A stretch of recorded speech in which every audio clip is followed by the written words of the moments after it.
Bismillahirrahmanirrahim. Assalamualaikum warahmatullahi wabarakatuh.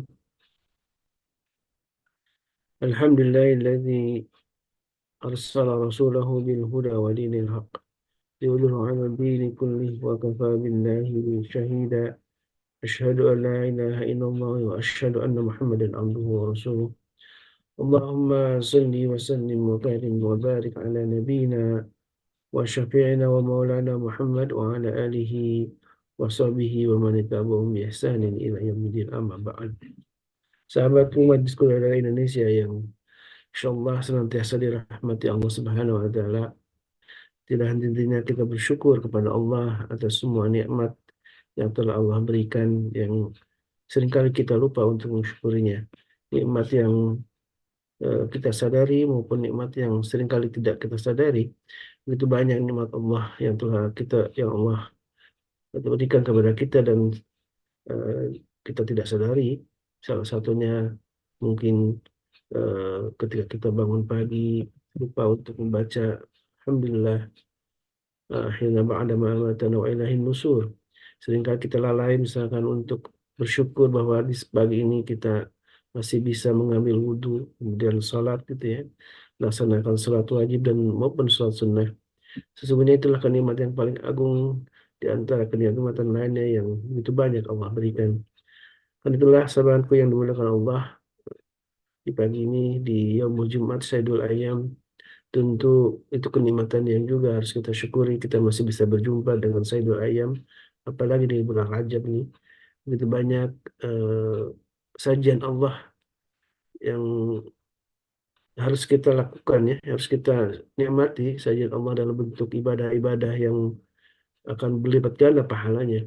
Dari mulai tadi kita sudah mendengarkan dan mungkin ikut membaca ya, sambil membacakan tilawah surat Al-Kahfi, dan insya Allah nanti walaupun terputus di rumah kita lanjutkan di rumah masing-masing silakan. Dan ini adalah salat sunnah dari Nabi kita SAW di hari Jumat untuk membaca surat Al-Kahfi. Dan beberapa sunnah lain yang juga yang sampai kita lupakan adalah memperbanyak sholawat, kemudian eh, berinfak fisabilillah, dan ini adalah amal rutin yang insya Allah menjadi kebiasaan kita di pagi hari. Mudah-mudahan dengan kebiasaan inilah Allah turunkan malaikat kemudian mengaminkan semua doa-doa kita. Apalagi di majlis ilmu ini kita ngaji sebuah surat agung yaitu Al-Fatihah bersama guru kita, Guru Suparman, dan ini adalah sebuah amal saleh yang mudah-mudahan Allah ridho dengan upaya kita untuk menjadi lebih baik lagi dalam eh, keimanan dan ibadah kita. Dan di pagi ini, insya Allah kita masih membahas tentang surat Al-Fatihah, dan masih ingat mungkin ya di episode sebelumnya tentang bagaimana kita berdoa kepada Allah untuk mendapatkan hidayah. Selain tadi yang disebutkan dalam surat Al-Fatihah, ihdinas shiratal mustaqim, ada beberapa ayat juga dalam Al-Quran yang memang Allah kita di kita bisa membacakan doa-doa dari Al-Quran untuk mendapatkan hidayah Allah. Salah satunya yang disebutkan itu dalam surat Al-Imran ya, yang sudah disampaikan oleh Tuhan Guru juga. Dan ada beberapa hadis Nabi eh, yang juga diajarkan oleh Nabi kita SAW untuk memohon kepada Allah agar kita tegak dalam hidayah. Salah satunya di dalam hadis Nabi, ya muqallibal qulub tsabbit qalbi ala dinik. Atau dalam hadis lain, eh, ya musarribal qulub sarrif qulubana ila ta'atik. Dan banyak sekali hadis-hadis Nabi yang berdoa kepada Allah untuk mendapatkan hidayah. Baik, alhamdulillah wa syukurillah, Tuan Guru sudah hadir dan jamaah juga sudah mulai berhadiran ya, masuk ke dalam Zoom. Kita doakan mudah-mudahan semuanya tetap istiqamah dalam kajian Al-Fatihah ini, membedah satu buku yang insya Allah buku yang barangkali eh, jarang ya yang membahas secara khusus Al-Fatihah gitu. Dan buku ini yang juga sebagian jamaah sudah mewakafkan untuk saudara-saudara kita ada yang di Lombok, ada juga di beberapa tempat, dan ini tentu kenikmatan yang harus kita syukuri. Pahala yang mudah-mudahan bisa mengalir kepada kita semua bersama keluarga mendapat keberkahan dari Allah Subhanahu wa taala. Baik, alhamdulillah, syukurillah. Bagaimana kabarnya Tuan Guru pagi ini? Alhamdulillah wa syukurillah.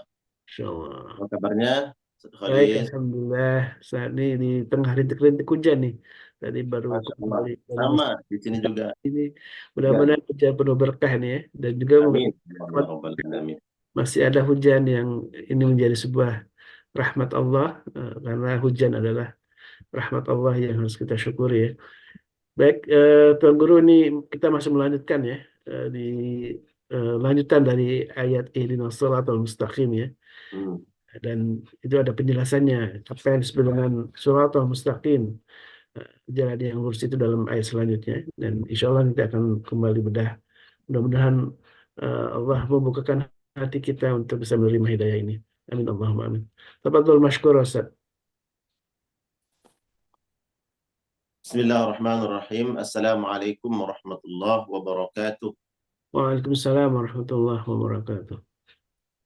Innal hamdalillah nahmaduhu wa nasta'inuhu wa nastaghfiruh wa na'udzu billahi min shururi anfusina wa min sayyiati a'malina. Man yahdihillahu fala mudilla lahu wa man yudlil fala hadiya lahu. Asyhadu an la ilaha illallah wahdahu la syarika lah. وأشهد أن محمدا عبده ورسوله اللهم صل وسلم وبارك على نبينا ورسولنا وشفيعنا مولانا محمد وعلى آله وأصحابه من سار على نهجه واستنى بسنته إلى يوم الدين بعد. Apa kabar semuanya para jamaah? Alhamdulillah. Alhamdulillah sehat, Alhamdulillah. walafiat. Bunda Heri, Bunda Iis, Halukum. Bunda Erni, Bunda Dini, Bunda Teti, Pak Selo, semua para sahabat, para jamaah yang bergabung pada pagi hari ini di Majelis Keluarga Indonesia. Sama-sama kita melanjutkan tadabbur surat Al-Fatihah, surat yang paling urgent, yang paling penting, yang paling istimewa, yang termulia di antara seluruh surat-surat yang Allah Subhanahu wa taala hadirkan di dalam kalam Allah Al-Qur'anul Karim. Ini surat yang paling mulia. Adapun ayat, ya, saya ulangi, ayat yang paling agung adalah ayat kursi. Adapun surat, ya surat Al-Fatihah. Pada ayat yang ke-6 kita sudah membahas mengenai doa, ya. Doa yang teristimewa, doa yang baik itu adalah meminta petunjuk kepada Allah Subhanahu wa taala. Nah, di sini kemudian ketika kita berdoa, maka ingatlah apa doa-doa yang memang sejatinya harus terus-menerus kita panjatkan, kita sampaikan kepada Allah Subhanahu wa taala. Mana doa-doa prioritas yang memang kita tidak boleh kemudian meninggalkan urgensi doa tersebut, yaitu meminta petunjuk, meminta hidayah kepada Allah Subhanahu wa taala. Karena hidayah merupakan hak prerogatif Allah Subhanahu wa taala. Yahdi man yasha'u wa yudhillu man yasha'. Ya Allah memberikan petunjuk kepada siapa saja yang Dia kehendaki, dan Allah menyesatkan, mengambil hidayah tersebut, atau Allah tidak berikan hidayah tersebut terhadap orang yang Dia kehendaki. Nah, tentunya kehendak Allah ini kita tidak tahu terhadap diri kita atau terhadap seseorang. Maka karena kita tidak tahu kehendak Allah, di situ kemudian kita terus-menerus meminta agar Allah menguatkan bagi kita nih, agar Allah menguatkan hidayah yang Allah berikan kepada kita.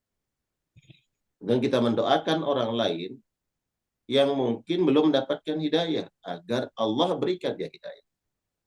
Ya. Karena siapa yang dikuatkan hidayahnya dan siapa yang diambil hidayah tersebut darinya kita tidak tahu.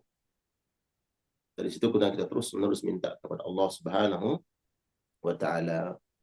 Dan upaya kita untuk menjaga hidayah ini adalah apa yang kita selalu komitmenkan dalam hidup ini. Di antaranya adalah komitmen dalam terus membangun semangat, menuntut ilmu, menjaga ibadah.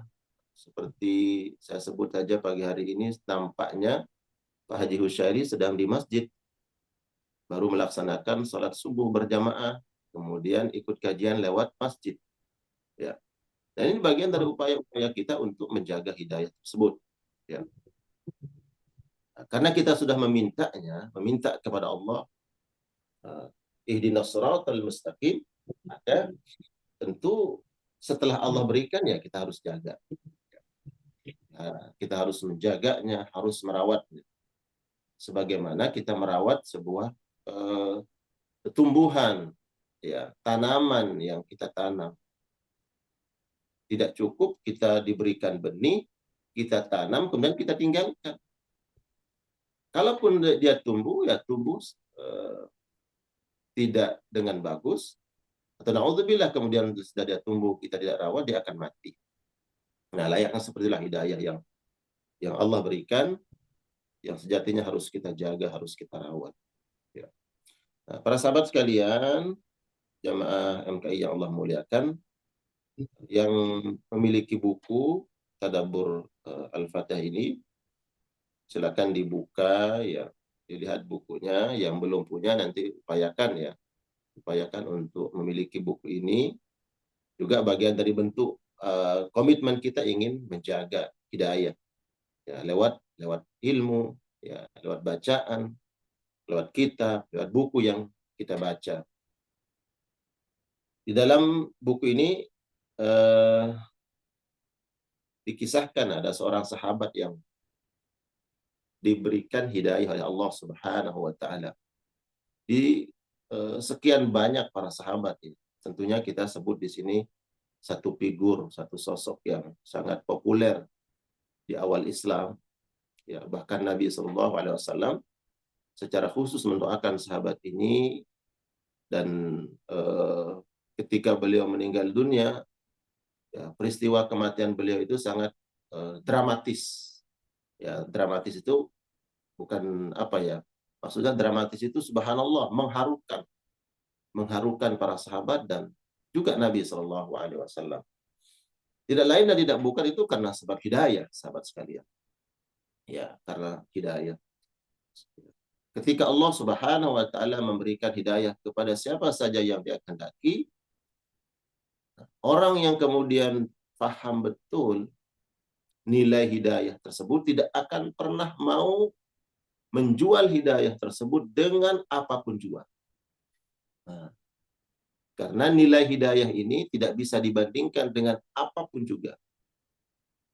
Bahkan dunia dengan seisi-isinya, dalam pandangan Allah dibandingkan dengan hidayah tidak ada nilainya. Ya. Nah, bagi seseorang yang kemudian sudah mendapatkan hidayah ini, petunjuk kebaikan, petunjuk kebenaran, maka yang lain tidak ada nilainya di hadapan mereka. Bila dibandingkan, bukan kemudian meninggalkan sesuatu perkara selain hidayah, bukan. Seperti dunia, bukan meninggalkan dunia.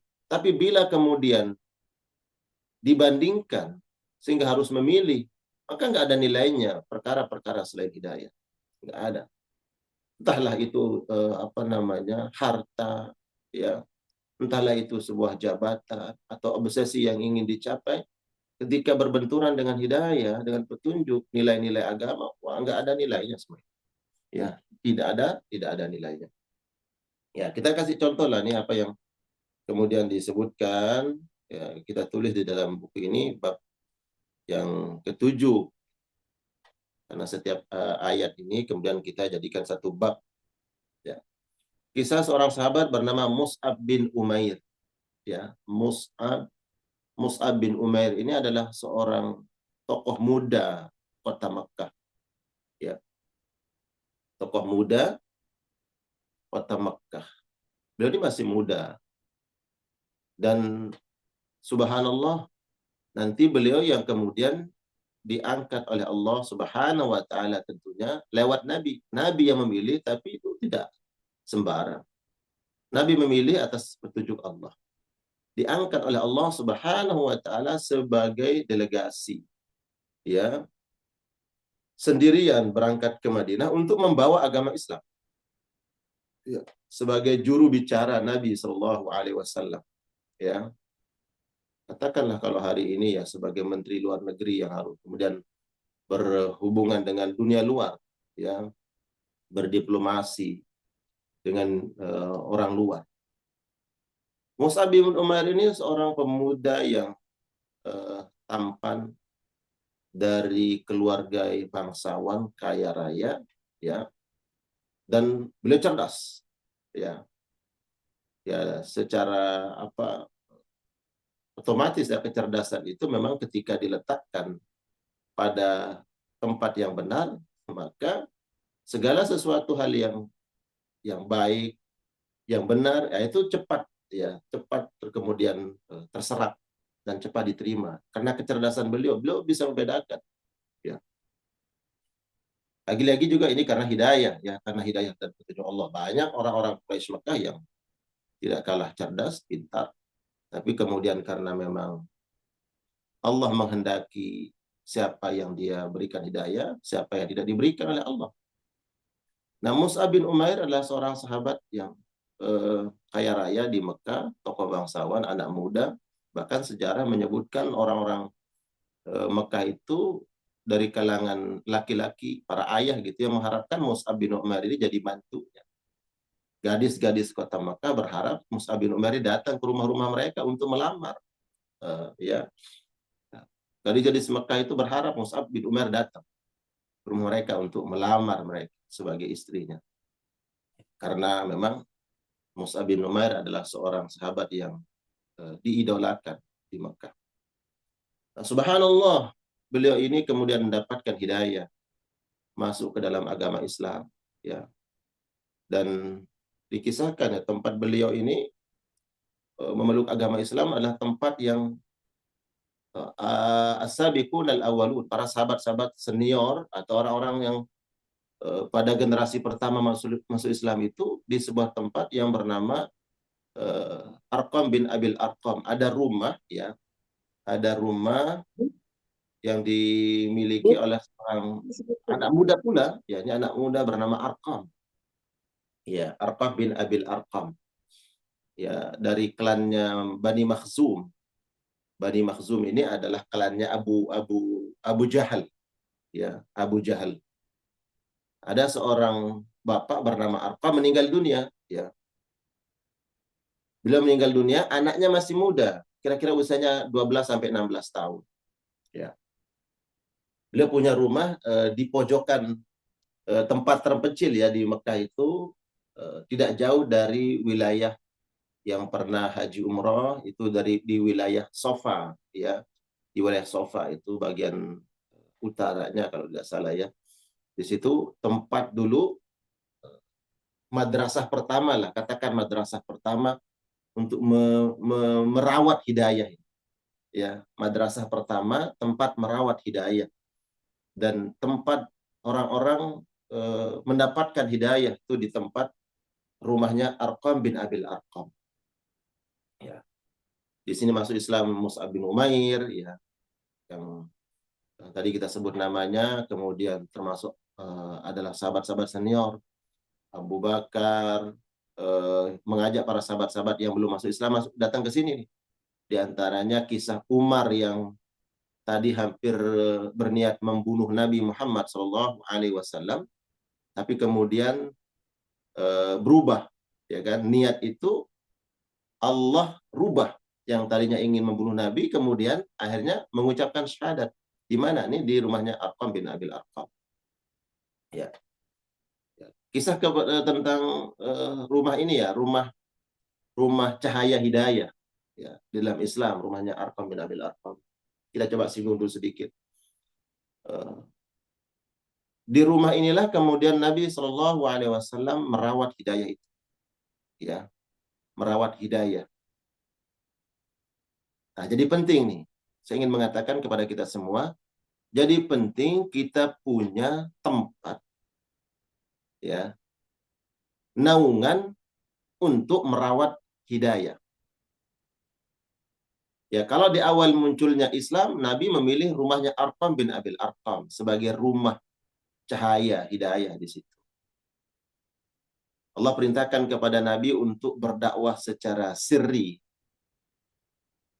Sirri. Apa arti sirri, Pak Haji Husairi? Dakwah secara sirri, sirri.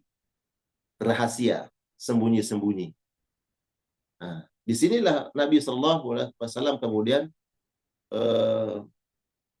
menjadi titik, ya, sentral beliau berdakwah secara sirriyah untuk merawat hidayah para sahabat. Ya. Siapa yang masuk ke situ, datang ke rumah tempat tersebut, maka di situ dibina oleh Allah lewat nabinya yang mulia sallallahu alaihi wasallam untuk merawat hidayah. Ada sebuah tempat, ada sebuah naungan. Nah, bersyukurlah mereka yang subhanallah dipilih oleh Allah Subhanahu wa taala di awal-awal Islam. Mereka punya naungan, ya. Mereka punya naungan tempat merawat hidayah di saat itu. Karena tidak memungkinkan mereka harus dengan leluasa, dengan bebas untuk berkumpul di satu tempat, berkomunikasi, bicarakan tentang agama ini, apalagi depan Ka'bah, nggak mungkin. Ada sebuah titik sentral tempat mereka harus berkumpul. Nah, karena saat itu dakwah secara rahasia. Nah, saya ingin mengatakan kepada kita semua juga, kita bersyukur ketika memang kita berada di sebuah naungan yang kemudian ya kita merawat hidayah di bawah naungan itu. Barangkali yang kita sebut pagi hari ini adalah di mana kemudian kita nih setiap pagi di Majelis Keluarga Indonesia sebagai tempat untuk kita merawat hidayah. Ya.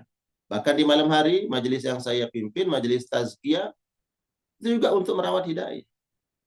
Maka bersyukur nih, kita bersyukur ada tempat, ada naungan, kemudian kita bisa cerita, kita bisa curhat, ya, menyampaikan sesuatu untuk merawat hidayah itu. Bukan tempat curhat menggibah, ya, bukan tempat saling memojokkan, atau sesuatu hal yang tidak produktif lah kaitannya dengan merawat hidayah.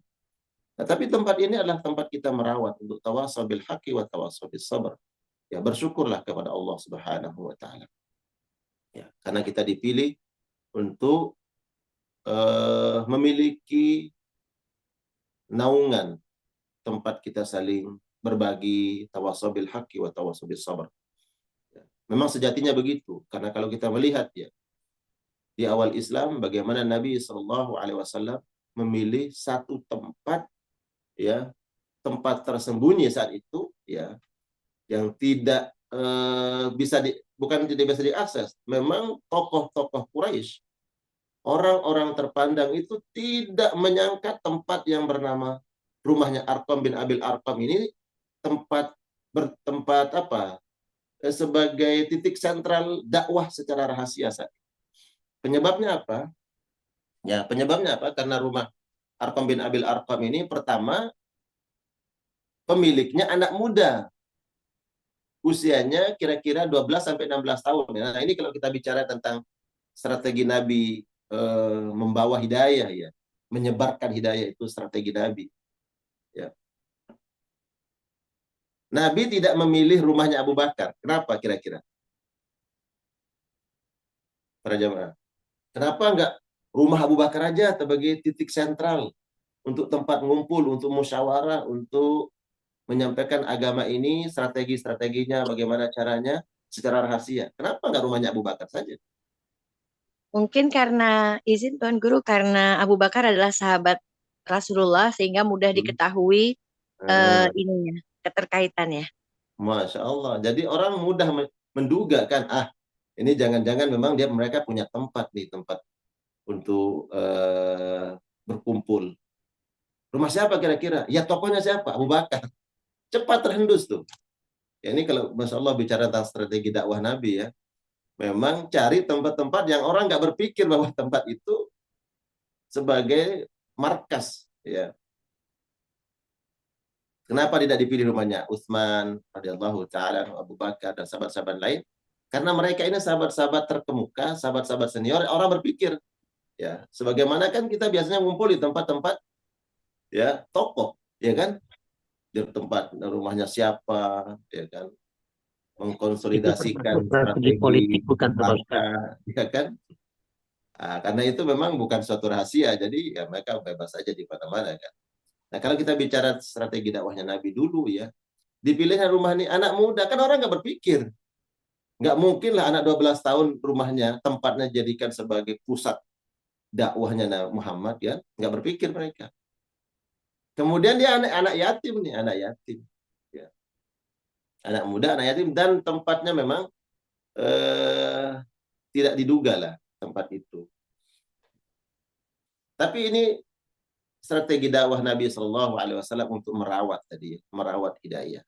Lagi-lagi ayat yang ketujuh ini, ihdinas siratal mustaqim, siratal ladzina an'amta alaihim, jalan yang engkau berikan terhadap orang-orang yang kau beri nikmat kepada mereka. Ini jalan hidayah yang harus dirawat. Karena orang yang melewati jalan ini sudah selamat. Ya kan? Jadi kalau ingin selamat, sejatinya kita mengambil jalan orang yang sudah selamat. Kalau kita ingin selamat dalam hidup ini, coba lihat mana orang yang hidupnya selamat. Ya. Selama orang itu masih hidup, memungkinkan dia akan tergelincir. Jadi jangan jadikan role model secara utuh, ya, orang-orang yang masih hidup. Adapun kita menjadikan sebagai teladan dalam akhlak, ya. Ya. Tapi yang paling utama adalah lihat mereka yang sudah nobatkan, diberikan legitimasi oleh Allah, mereka orang yang selamat, ya. Mereka sudah mendapatkan nikmat Allah. Mereka sudah meninggal dunia. Siapa? Para sahabat-sahabat Nabi Shallallahu Alaihi Wasallam. Nah, kalau kemudian setelahnya tabi'in, para ulama, lihatlah ulama yang sudah meninggal dunia dan mereka komitmen di atas itu. Nah, ini penting, ya. Banyak contoh-contoh ulama-ulama kita, seperti katakanlah dari bumi Minangkabau umpamanya, ya. Siapa ulama yang menulis kitab tafsir? Tafsir Al-Azhar. Buya Hamka. Dari umpamanya Pulau Jawa, ada ulama-ulama kita Hadatus Syekh. Mereka orang-orang yang insya Allah selamat. Ya, kita membaca biografi mereka, sirah mereka, perjuangan mereka, keistiqomahan mereka. Ya, mereka adalah orang-orang yang selamat. Ikuti langkah-langkah mereka. Bagaimana mereka menjaga dan merawat hidayah. Kemudian kalau di Banten itu Syekh Nawawi Al-Bantani, baca biografi mereka. Apa yang mereka lakukan untuk merawat hidayah itu. Tidak lepas dari ilmu. Tidak lepas dari ilmu. Kemudian dakwah yang terus-menerus. Ya.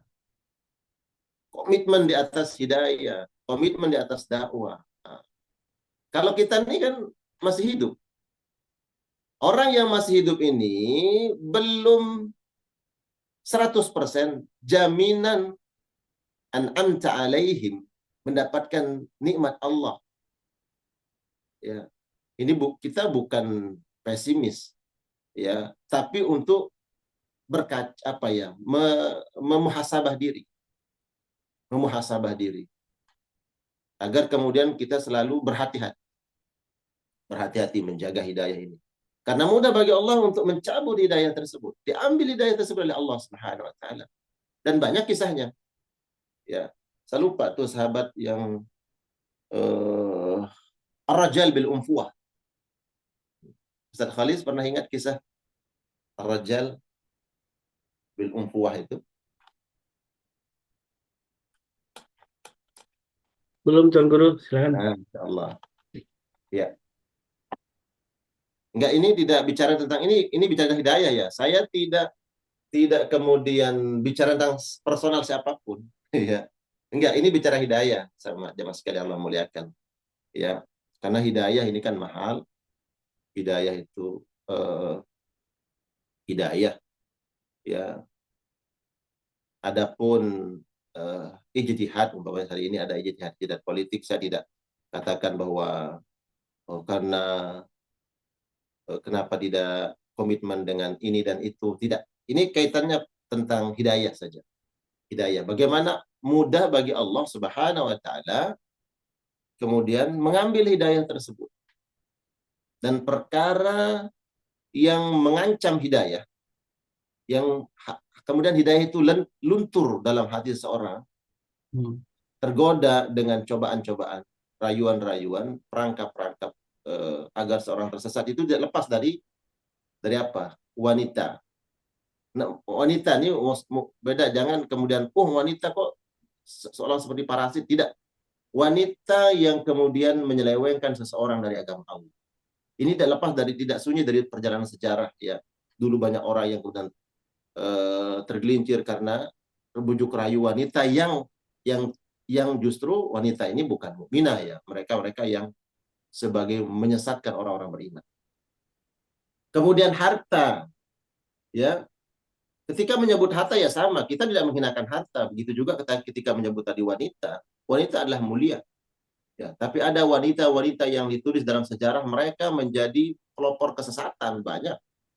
Ya, pengusung kesesatan, perempuan yang menghalangi dakwah banyak dalam sejarah Islam.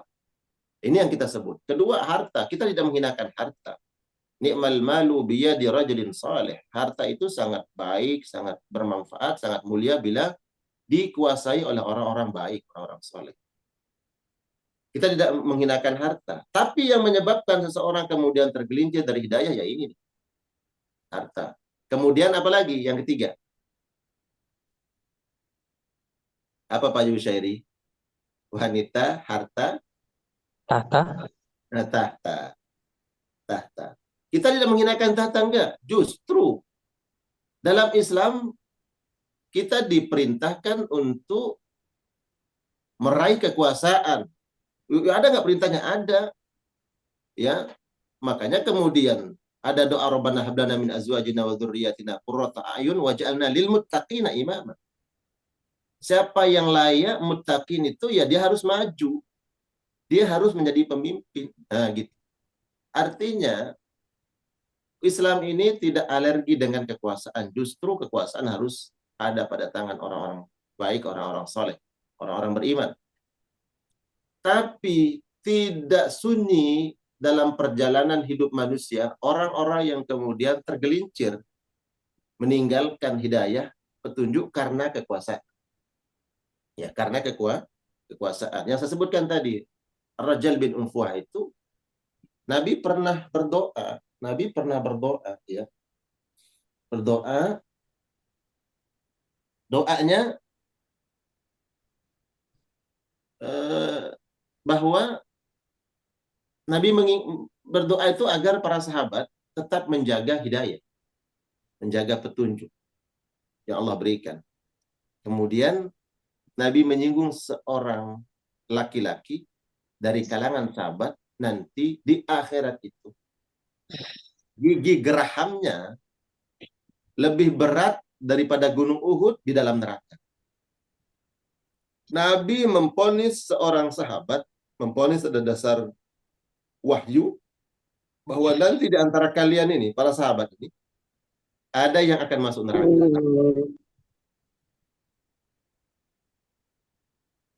Itu sebuah takdir, sesuatu hal yang akan terjadi, bersifat futuristik, ya, sesuatu yang akan terjadi, disampaikan oleh Nabi Shallallahu Alaihi Wasallam bahwa di antara kalian ini nanti akan ada yang masuk neraka. Ya Allah, para sahabat yang hadir di majelis itu kemudian ketar-ketir. Nabi sudah menyampaikan itu dan ada di antara mereka. Lalu siapa orang itu? Karena ini membuat ketar-ketir para sahabat. Di antaranya adalah Abu Hurairah. yang hadir di majelis itu, kemudian siapa di antara kami ini yang kelak akan keluar dari petunjuk Allah? Abu Bakar yang absen melihat para sahabat-sahabat yang hadir di saat itu adalah semuanya diabsen oleh Abu Bakar. Ini. Berjalannya waktu 1 tahun, 2 tahun, Nabi masih hidup. Terus ada sahabat yang meninggal dunia dan Nabi masih hidup. Berarti ini meninggal dunia dalam keadaan beriman. Berarti bukan dia yang dimaksud. Terus sampai Nabi meninggal dunia, masih ada orang-orang yang hidup di antara kalangan sahabat yang disebut oleh Nabi tadi. Di antaranya Abu Bakar dan Rajal bin Auf dan beberapa sahabat. Sampai pada akhirnya kemudian yang tersisa hanya 2 orang. Yang masih hidup di antara kalangan sahabat yang hadir di majelis Nabi itu tinggal 2 orang. Semuanya sudah meninggal dunia dan meninggal dalam keadaan muslim. Ya. Ya ayyuhalladzina amanu taqullaha haqqa tuqatih wa la tamutunna illa wa antum muslimun. Mereka meninggal tidak dalam keadaan kufur. Tinggal 2 yang masih hidup. Siapa? Abu Hurairah dan Rajal bin Unfuah. Makin khawatirlah Abu Hurairah. Ini kalau bukan saya, dia. Kalau bukan dia, saya. Disitulah kemudian Abu Hurairah itu senantiasa memohon hidayah, meminta kepada Allah agar diberikan sabar. Nubuat Nabi SAW, prediksi Nabi tentang orang yang dan keluar dari hidayah, yang meninggalkan hidayah itu, yaitu Rajal bin Unfuah. Di zamannya Abu Bakar radhiyallahu taala anhu, yang di zaman itu pula Abu Hurairah masih hidup. Abu Hurairah tadi zamannya Umar, yang kemudian Umar juga menjadikan beliau seorang gubernur nanti ini Abu Hurairah. Nah, di zamannya Abu Bakar kemudian Abu Hurairah melihat dia dan Rajali masih hidup. Siapa di antara saya ini yang diponis oleh Nabi SAW? Rajal adalah seorang bin Unfuah, seorang sahabat yang ahlul Quran, orangnya cerdas, kemudian dipilihlah oleh Abu Bakar untuk bernegosiasi dengan Musailamah Al-Kadzab, laki-laki pendusta yang mengaku jadi nabi. Ya, diutuslah Rajal bin Unfuah untuk bernegosiasi. Bukan nego untuk deal-dealan ya, tapi negonya itu 2. Kamu diminta untuk kembali mengeluarkan zakat dan meninggalkan keyakinan bahwa dia seorang nabi. Harus kembali kepada meyakini tidak ada nabi setelah Nabi Muhammad, membayar zakat, masuk Islam, maka kamu akan dimaafkan, tidak akan diperangi. Wa illa, kalau tidak, kamu akan diperangi oleh khalifah. Gitu. Yang menyampaikan pesan ini adalah Rajal bin Unfuah yang diutus oleh Abu Bakar radhiyallahu taala anhu. Berarti kan ini bukan orang sembarang.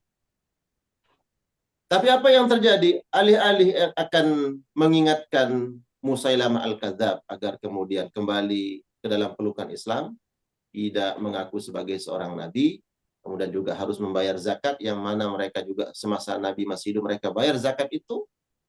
Alih-alih mendakwahi Musailamah, Ar-Rajal bin Unfuah yang kemudian tergoda dengan kekuasaan.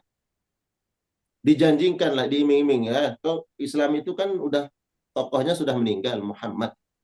Ya. Kita ini baninya Musailamah Al-Kadzab ini kelompok yang kuat, kita akan perangi. Kita akan perangi itu khalifah kalian.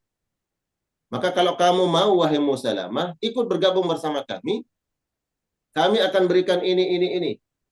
Saya dijanjikan tuh jabatan dan akan dinikahkan dengan perempuan yang mana yang dia kehendaki dan diberikan harta. Itu tercatat dalam sejarah. Ya. Dan iming-iming dengan nanti kita udah kuat, kita akan perangi Abu Bakar. Kamu akan mendapatkan kedudukan ini dan itu. Akhirnya tergodalah Rajal bin Unfuah. Nah, inilah hidayah sahabat sekalian Allah muliakan. Tergoda, kemudian tidak bersama kelompok kaum muslimin, Abu Bakar As-Siddiq, tapi dia bersama dengan Musailamah Al-Kadzab, kemudian terjadi peperangan, meninggal dunia. Mati yang bernama Rajal bin Unfuah. Dia jual akidah tersebut ya dengan harga yang sangat murah. Ya. Dengan harga tafih ya yang sedikit sekali. Itu pun nggak dia dapatkan. Itu baru iming-iming. Lagi-lagi ini adalah hidayah sama sekalian. Jadi bicara tentang ihdinas siratal mustaqim, ya Allah berikan kami petunjuk jalan yang lurus, ya. Siratal ladzina an'amta alaihim, jalan yang dilalui oleh orang-orang yang Engkau beri nikmat kepada mereka. Dan orang-orang yang sudah diberikan nikmat. Siapa yang diberikan nikmat ini? An-nabiyyin wa siddiqin wa syuhada'i wa salihin. Para nabi. Jadi jalannya para nabi. Ikuti. Ya. Jalan yang dibawa oleh Rasulullah SAW. Kemudian pelajari bagaimana jalan ini tidak sunyi dan tidak sepi dari berbagai macam ujian cobaan. Ujian dan cobaannya itu bisa saja menggiurkan syahwat. Saya ulangi, ujiannya itu kan bisa menggiurkan syahwat. Dan ujiannya bukan menggiurkan syahwat. Di sisi lain ujiannya adalah ya menghadirkan rasa takut dalam jiwa. Enggak lepas dari sini. Ini godaan harta kekayaan jabatan, ini adalah intimidasi, ditakut-takuti, ya, diancam dan seterusnya. Itu adalah warna yang selalu menghiasi jalan dakwah. Kalau Rajal bin Unfuah adalah seorang sahabat yang awalnya sahabat ya, kemudian dia tergoda dengan bujuk rayu dari Musailamah al-Kadzdzab. Di sisi lain ada orang yang tetap kuat tuh seperti Ammar bin Yasir. Ammar bin Yasir adalah seorang laki-laki yang juga kemudian mengikrarkan syahadatnya berserta keluarganya. Ya, di rumahnya siapa? Rumahnya Arqam bin Abil Arqam. Yang hidup mereka ini tidak sunyi dari penyiksaan, ya. Kemudian disakiti, diintimidasi keluarganya, bahkan perempuan pertama dalam Islam yang syahid membela agama Allah dan membela Rasulnya adalah ibunya daripada Ammar, istrinya Yasir, Ammar bin Yasir. Yasir adalah ayahnya, kemudian Yasir adalah putranya, kemudian istri beliau Sumayyah adalah betul ya, perempuan pertama. Mayyah ya. Perempuan pertama yang syahid dalam Islam, yang tombaknya Abu Jahal itu menembus dari bagian perut depan sampai tembus ke belakang. Di depannya Yasir, tombak itu tembus, membelah tubuhnya syahidah, ya, Sumayyah, perempuan pertama, ya, yang syahid, yang gugur dalam Islam. Ini hidayah, ini konsekuensi. Konsekuensinya adalah kemudian kita mengekang hawa nafsu, tidak tergoda dengan tadi bujuk rayu dunia, dan menahan diri untuk bertawakal kepada Allah, tidak takut, tidak gentar dengan segala macam bentuk ancaman, intimidasi, ya, agar kita meninggalkan hidayah. Subhanallah. Ini konsekuensi daripada hidayah. Nah, konsekuensi ini berat, jamaah. Ini berat. Tapi dia akan ringan dan mudah dilalui bagi mereka yang diberikan nikmat oleh Allah Subhanahu wa taala. Dikuatkan oleh Allah. Dan Allah akan kuatkan sesuai dengan kadar permohonan kita kepada Allah. Maka itu kemudian kita tidak pernah berhenti meminta kepada Allah, ihdinas siratal mustaqim. Ihdinas siratal mustaqim. Ya Allah, berikanlah kami petunjuk ke jalan yang lurus. Dan itu berulang kali dan terus kita minta. Baik, sekarang saya minta para sahabat jamaah sebutkan doa memohon hidayah yang sudah kita sampaikan pada pertemuan Jumat yang lalu. Sebutkan doa itu. Ayo, langsung siapa yang menyebutkan? Silahkan. Doa meminta sabat dalam hidayah yang tercantum dalam Al-Quran, surah Al-Imran yang kemarin kita sebutkan. Bunda Arini, doa meminta hidayah. Pak Haji Husairi, ya. Ingat, Ada ini yang- jangan lupa doa ini, jangan lupa doa ini, jangan lupa doa ini. Tadi dibaca Rabbana juga Prof. Rabbana la tuzigh qulubana ba'da idh hadaitana itu Tuan Guru. Iya, betul. Rabbana la tuzigh qulubana ba'da idh hadaitana wa hab lana min ladunka rahmah innaka antal wahhab. Antal wahhab. Antal wahhab. Rabbana afriq alaina sabra wa thabbit aqdamana wansurna 'alal qaumil kafirin. Ya muqallibal qulub tsabbit Sabit qulubana. qalbi ala din. Ya, tsabbit qulubana wa tsabbit qalbi ala din. Ini kan jadi ini penting loh doa itu.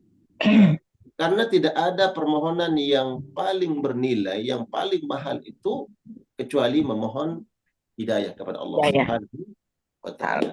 Baik, ini untuk prolognya ya, prolog untuk bab ini. Insya Allah nanti Jumat yang akan datang kita masih membahas bab ini, Ustaz Khalis. Insya Allah. Jalan hidayah, insya Allah, tabarakallah. Silakan. Jadi begitu mahal sih ya. Insya Allah, dan ini yang harus kita selalu minta kepada Allah Subhanahu wa Ta'ala, dan ini doa-doa yang sudah hafal nih. Karena ini doa langsung dari Al-Quranul Karim. Tadi disebutkan ada dua doa, salah satunya tentang dalam surat Al-Imran ya, ayat 8 ya. 8 Imran. Rabbana afrigh alaina sabran wa tsabbit aqdamana wansurna 'alal qaumil kafirin. Yang harus juga dihafal, silakan untuk mencatatnya gitu kan. Kemudian kalau belum hafal terus dibawa, terus ya ketika sholat mungkin dibaca dulu. Nah, ketika sering kali insya Allah itu menjadi sebuah eh, hafalan atau doa yang dihafal insya Allah. Baik jamaah yang dimuliakan Allah, tadi menjadi merinding ya ketika dikisahkan tentang Rajul Al-Unfuwah itu ya, kisah sahabat Nabi yang ternyata di akhir hayatnya beliau adalah ahli Quran gitu ya, hafal Quran, kemudian ikut bersama Nabi gitu ya, ikut hijrah bersama Nabi, tapi di akhir hayatnya justru malah jadi ahli neraka. Saya jadi teringat juga Ustaz, yang juga banyak disebar dikisahkan oleh banyak ulama tentang di abad 20 ini ada namanya Abdullah Al-Qasimi ya, di Mesir. Enggak apa. Beliau Itu adalah mama seorang yang juga hafal Quran, seorang yang juga ahli Quran gitu ya. Kemudian menulis sebuah buku yang berkaitan dengan ateisme, tapi di akhir hayatnya malah menjadi seorang ateis. Ya. Itu mahal hidayah Allah, jadi kita jangan jumawa ya, walaupun setiap kali ngaji misalkan ya bersama para guru, kemudian kita tidak ada jaminan kita kemudian berakhir hidup kita husnul khatimah. Karena itulah kita harus menjaga dari kata Tuan Guru dengan membuat sebuah lingkungan yang saling bisa nasihati. Kemudian tentunya adalah doa tadi yang harus kita eh, mintakan kepada Allah Subhanahu wa Ta'ala. Baik, masih ada waktu nih kalau yang ingin sharing atau ingin bertanya kepada Tuan Guru Suparman, mudah-mudahan ini menjadi juga upaya untuk memperkuat hidayah yang Allah telah berikan kepada kita. Ibu Nadia dari Bandung, silakan Bu Nadia. Ya, baik, terima kasih. Bismillahirrahmanirrahim. Assalamualaikum Tuan Guru. Waalaikumsalam. Jadi saya punya pertanyaan titipan.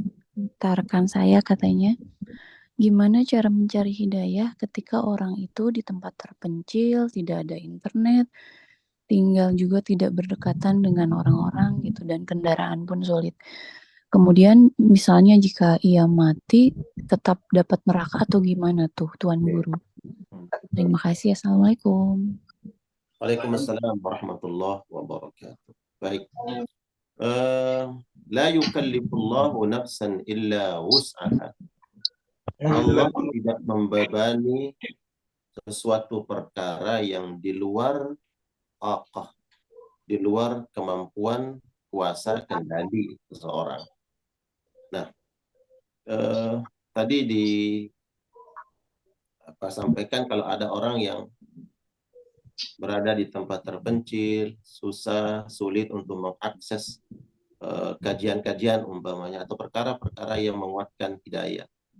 Maka sesungguhnya justru di tempat-tempat seperti itu ya mungkin Allah memilih dia berada di tempat tersebut, mungkin karena pekerjaan juga. Ada karena lingkungan memang tempat tinggalnya, ada yang karena pekerjaan. Dia harus ditugaskan di tempat-tempat yang sulit untuk mengakses hal tersebut. Maka disitulah dia menjaga hidayah, ya, menjaga hidayah dengan mengamalkan ilmu, mengamalkan syariat, mengamalkan petunjuk-petunjuk Allah Subhanahu wa taala sesuai dengan kadar keilmuannya. Ya, menjaga hidayah itu diantaranya ya cara merawatnya yang menuntut ilmu. Nah, kemudian kita tidak melupakan perkara yang paling kuat untuk menjaga hidayah adalah dalam mengamalkan apa yang diperintahkan oleh Allah dan Rasulnya. Nanti kita dibahas juga di sini ya, di dalam buku ini, surat Al-Ahzab ayat 28 tidak salah ya. Wa ma kana lil mu'minin wa la mu'minatin idza qadallahu wa rasuluhu amra ay yakuna lahumul khiyaratu min amrihim. Artinya dia selalu komitmen menjalankan syariat Allah. Allah wajibkan untuk salat 5 waktu, maka ini yang harus kemudian dijaga. Jaga perintah Allah, syariat-syariat Allah. Kemudian apa yang bisa dia lakukan untuk merawat hidayah tersebut adalah dengan tilawah Al-Quran. Ya, kemudian ke tempat itu bisa ada komunitas yang kemudian bisa saling tawasau bil haqqi wa tawasau bis sabr, ya, saling memberikan nasihat. Maka ini yang bisa dilakukan ya. Yang paling penting adalah bagaimana komitmen menjalankan syariat Allah Subhanahu wa taala. Ya, dia menjalankan perintah-perintah Allah.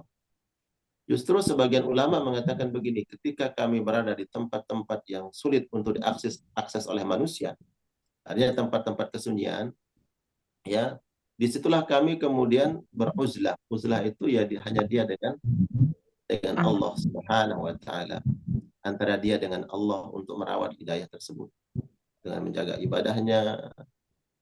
Dan itu yang disampaikan oleh Ibnu Taimiyah ya, ketika beliau di penjara, nggak ada manusia yang bisa mengakses beliau untuk bicara, untuk ngobrol, untuk nuntut ilmu. Ya udah, dia mengatakan inilah tempat saya uzlah. Saya berdiam di sini di tempat kesunyian untuk merawat ya iman beliau, hanya dekat dengan Allah Subhanahu wa taala.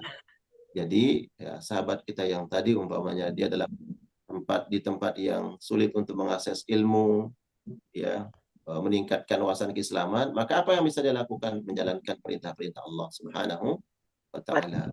Ya, mungkin kita punya teman seperti itu, nah kita yang buatkan aksesnya. Makanya salah satunya ini program, ya kan, program wakaf tadabbur ini Ustaz Khalis ya. Kita bagian dari upaya untuk menjangkau orang-orang yang disebut sama Bunda tadi ya. Ada orang yang sulit mendapatkan akses internet. Atau ada orang-orang yang memang dia nggak tahu. Kalau baca dia bisa baca Quran bisa baca, tulisan dia baca. Tapi coba suruh pegang handphone. Ya, Nek, coba tolong di miss callin dong ini. Dia nggak ngerti. Apaan miss call? Saya nggak ngerti miss call. Video call kok, saya nggak ngerti video call. Dia nggak ngerti apa-apa. Ya, dengan teknologi dia buta, tapi dia bisa baca. Nah, inilah media ini kemudian kita memberikan akses seseorang untuk mendapat hidayah. Jadi bagi yang bersangkutan dia berusaha menjalankan ibadah Allah dengan benar, dengan baik dan istiqamah untuk menjaga hidayah. Bagi orang lain tidak boleh menutup mata. Kita yang harus membuka akses untuk orang lain mendapatkan jalan hidayah. Dengan cara apa? Ya, ada kemudian sahabat-sahabat yang langsung datang kepada mereka, mengadakan majelis-majelis ilmu, datang kepada mereka untuk mengajarkan agama, merawat hidayah tersebut dengan membawakan buku-buku, dengan membawakan Al-Quran. Ya, ini bagian dari cara kita merawat hidayah kita sendiri sebagai jalan untuk hidayah orang lain. Begitu ya Bunda Nadia, barakallah, bagus pertanyaannya. Ini bagian dari apa ya, keprihatinan dan kepedulian, prihatin dengan kondisi dan peduli untuk apa yang harus kita lakukan. Baik, dan doa tadi ada yang bertanya juga Pak Hussein ini. Pak Hussein mau langsung bertanya ke Tuan Guru, silakan. Di chat beliau bertanya soal apakah boleh menggunakan bahasa Indonesia gitu. Tidak perlu. Boleh. Ya, doa-doa hidayah pun banyak tuh yang diajarkan Rasul. Betul. Begini, terkait dengan doa, tolong diperhatikan. Sekarang umpamanya ada seseorang yang mengarang doa, umpamanya setebal buku kita ini kan 170 halaman sampai halaman terakhir ya. Umpamanya ada sebuah buku doa setebal ini. Ya. Tapi doa ini dikarang semuanya, semua murni karangan, karangan dari seseorang. Tidak ada tercantum doa-doa yang bersumber dari Al-Quran. Satu bait, ya, satu bait doa yang bersumber dari Al-Quran itu lebih afdal daripada berjilid-jilid doa yang dikarang oleh manusia. Ini kalau kita mau compare ya, artinya kita mau membandingkan keutamaannya, keistimewaannya. Satu bait doa dalam Al-Quran itu lebih bagus daripada doa yang ya banyak tapi tidak bersumber dari Al-Quran. Itu satu. Kalau kita mau bandingkan. Nah, dari sini kemudian kita memahami bahwa kalau berdoa jangan lupa mengambil doa-doa yang bersumber dari Al-Quran. Ya tentunya nanti Nabi sendiri yang ajarkan tuh ada doa. Ya, Nabi ajarkan doa sebagaimana diajarkan doa tentang tadi Rabbana la tuzigh qulubana ba'da idh hadaytana. Itu Nabi juga ajarkan doa itu dan itu sumbernya dari Al-Quran. Dan doa-doa yang langsung diajarkan oleh Nabi itu lebih utama daripada doa-doa yang diajarkan oleh orang lain. Tapi kemudian kalau kita membaca doa yang hasil karangan Syekh ini, Kiai ini, Habib ini, boleh. Dan biasanya karangan-karangan doa tersebut selalu dicantumkan doa-doa yang bersumber dari Al-Quran dan doa Nabi SAW. Ini hanya saya menjelaskan bahwa kalau kita membaca doa karangan ini, karangan itu, jangan lupa ya ada doa yang sangat mulia, sangat bernilai di dalam Al-Quran. Itu yang kita baca. Dan baru kemudian juga kita baca doa-doa yang diajarkan oleh para ulama. Nah, bagaimana kalau kita berdoa dengan doa bahasa kita sendiri? Boleh dan sangat dianjurkan. Karena dengan kita menggabungkan antara doa yang Al-Quranul Karim dan doa yang diajarkan Nabi, digabungkan dengan doa kita sendiri, bahasa kita. Karena ingin menyampaikan apa yang kita minta, yang kita harapkan, justru ini diajarkan oleh Nabi SAW. Sehingga kita paham apa yang kita minta. Ya. Seperti hidayah sudah kita minta, Rabbana la tuzigh qulubana. Mungkin ada perkara lain yang kita minta. Oh, ada yang lagi sakit. Kan kita nggak tahu doanya. Dalam Al-Quran mana nih doa yang agar anak saya sembuh? Kan nggak ada. Ya secara apa ya khusus gitu ya, nggak ada.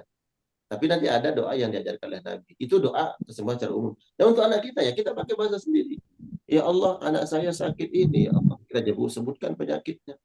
Maka sampaikan dengan bahasa kita sendiri, ya Allah sembuhkan. Boleh. Sehingga kita berdoa bukan seperti orang ngigau. Orang ngigau itu ngomong tapi nggak paham apa yang dia ngomong. Ya, dia bicara tapi nggak ngerti. Pas dibangunin, tadi ngomong apa? Emang duit siapa? Enggak ngomong apa. Soalnya dia pasti itu dia, duitku. Ya gitu. Uangku. Ada tuh yang ngigau tuh dalam ngigau bilang uangku. Ternyata dia mimpi. Pas dibangunin, uang siapa? Oh, enggak. Tadi saya mimpi punya duit. Dapat sekoper, tapi kan hanyut air. Gitu. Hanya sekejar tuh. Gitu ya. Jadi berdoa dengan bahasa sendiri boleh. Sehingga kita paham tuh apa yang kita minta kepada Allah Subhanahu wa taala. Barakallah. Silakan jamaah ada yang ingin kembali bertanya atau sharing juga masih ada waktu. Sebentar lagi Saya tanya satu Pak Ustadz. Barakallah. Assalamualaikum warahmatullahi wabarakatuh Ustadz.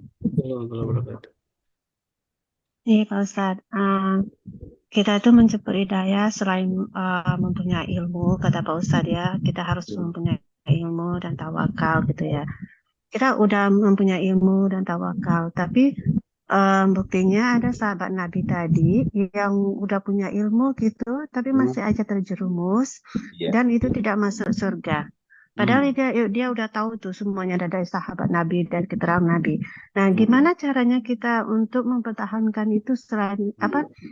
Untuk mendapatkan hidayah itu selalu sampai kita meninggal, Pak Ustadz. Dan maksudnya nggak salah gitu, Pak Ustadz. Betul. Sekian, Pak Ustadz. Assalamualaikum Betul. warahmatullahi wabarakatuh. Baik. Jadi kisah sahabat tadi itu sebagai pembelajaran buat kita. Bukan kemudian kita takut. Ya, takut itu gitu. Bukan takut yang kemudian tidak produktif. Ya. Takut yang, ya kalau begitu ujung-ujungnya juga ada yang berilmu, penghafal Al-Quran, sahabat Nabi pula, tapi masuk neraka. Sebagaimana dengan saya. Udah nggak usah deh, takutnya juga nanti masuk neraka. Contoh juga masuk neraka. Bukan begitu. Ya, itu sebagai pembelajaran bahwa memang hidayah tersebut betul-betul hak prerogatif Allah Subhanahu wa Ta'ala. Ini mengajarkan kita bahwa memang hanya kehendak Allah yang berlaku. Ingat, hanya kehendak Allah yang berlaku, bukan kehendak manusia.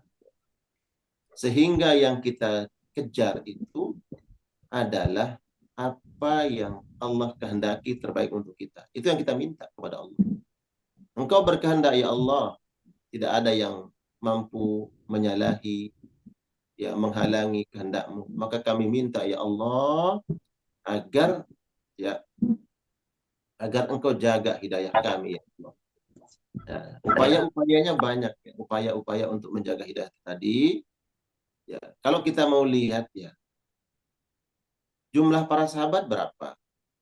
Sahabat Nabi SAW, ya, ribuan, bahkan puluhan ribu, ya. Jumlah para sahabat Nabi SAW. Kalau nggak salah di atas 100 berapa, ya. Saya nggak tahu detailnya, lupa. Nanti kita lihat. Dari sekian banyak itu cuma satu kan yang disebut oleh Nabi SAW. Yang satu ini dikecualikan, ya, sebagai pembelajaran. Ada rahasia di situ. Hanya Allah yang berkehendak. Jadi sebagai pembelajaran buat kita. Bahwa ada orang yang soleh, ada orang penghafal Quran yang kemudian diponis oleh Nabi SAW masuk neraka. Itu sebagai pembelajaran buat kita bahwa kehendak Allah yang berlaku. Maka kita dalam beramal, dalam berbuat, hendaknya yang kita kejar adalah redha-Nya Allah Subhanahu wa Ta'ala. Ada orang cerdas, ada orang pintar, tapi hidupnya, mohon maaf, hidupnya miskin. Ada orang dulu teman kita cerdas, pintar, tapi ternyata dia mencari temannya yang dulu, ya, satu letting, tidak pintar, yang temannya ini ternyata menjadi pimpinan perusahaan. Ya. Ini menunjukkan apa? Bahwa agar kemudian tidak orang mengatakan bahwa kalau orang cerdas, orang pintar, dia pasti berhasil, dia pasti kaya, dia pasti banyak harta. Umpama, ini sebagai contoh, ya. Karena agar kita paham bahwa yang berlaku itu adalah kehendak Allah. Bukan lagi yang membuat orang memiliki kedudukan yang tinggi itu karena kecerdasan. Bukan kekayaan itu diraih karena kecerdasan. Karena ada orang yang dulu cerdas, tapi dia nggak bisa ngapa-ngapain. Ada orang yang biasa-biasa saja, kemudian dia punya perusahaan. Ini contoh. Agar manusia paham bahwa yang berkehendak itu Allah.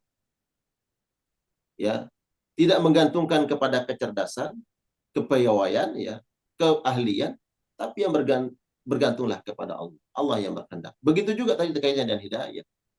Ya, hidayah itu adalah mutlak berlaku hukum Allah, kehendak Allah Subhanahu wa Ta'ala. Ya.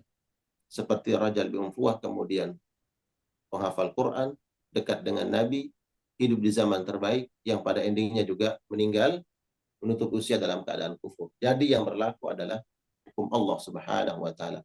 Karena kita paham hukum Allah yang berlaku, kehendak Allah yang berlaku, kita selalu dekat dengan Zat yang Maha berkehendak. Ya, logikanya begitu.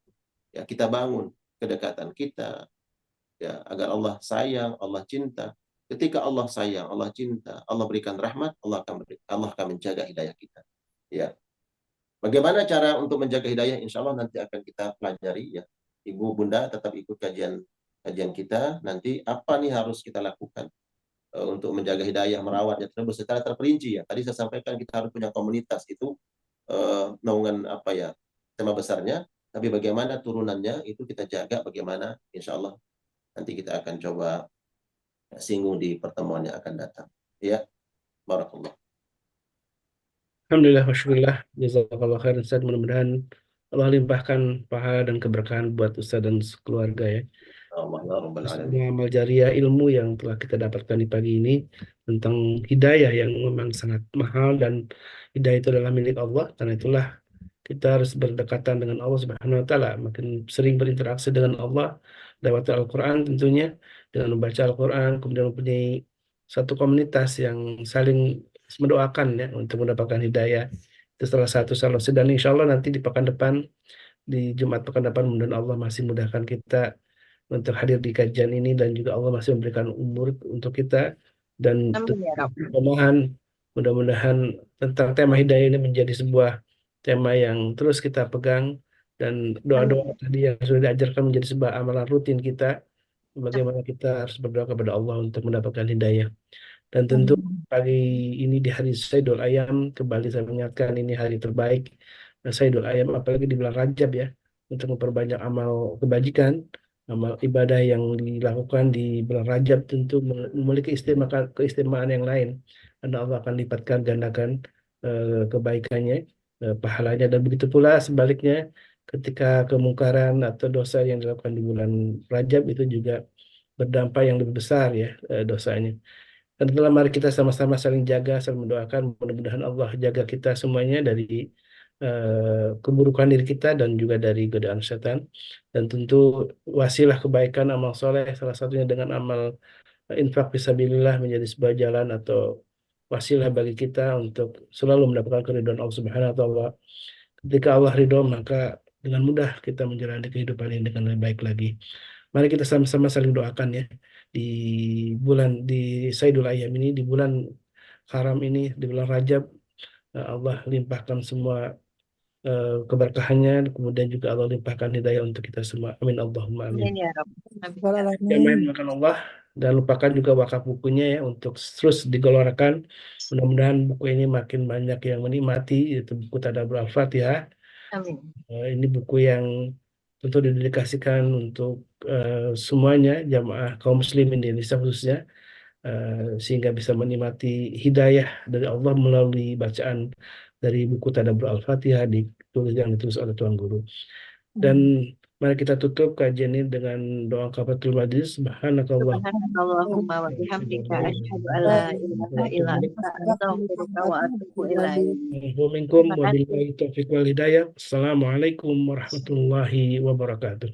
Waalaikumsalam warahmatullahi wabarakatuh. Terima kasih Tuan Guru, terima kasih Barakallah semuanya, barakallah. Terima kasih ilmunya. Allahumma arhamna bil Qur'an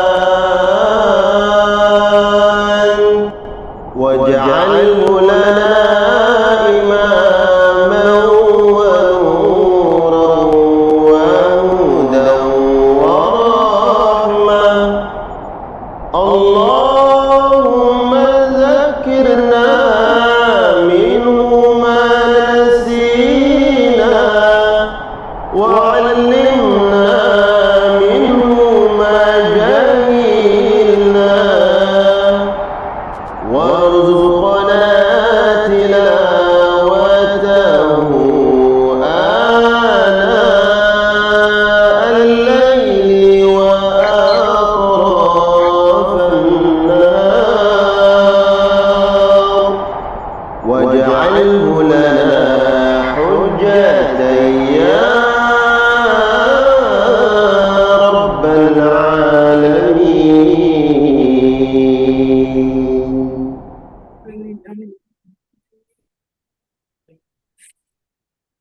Buka itu.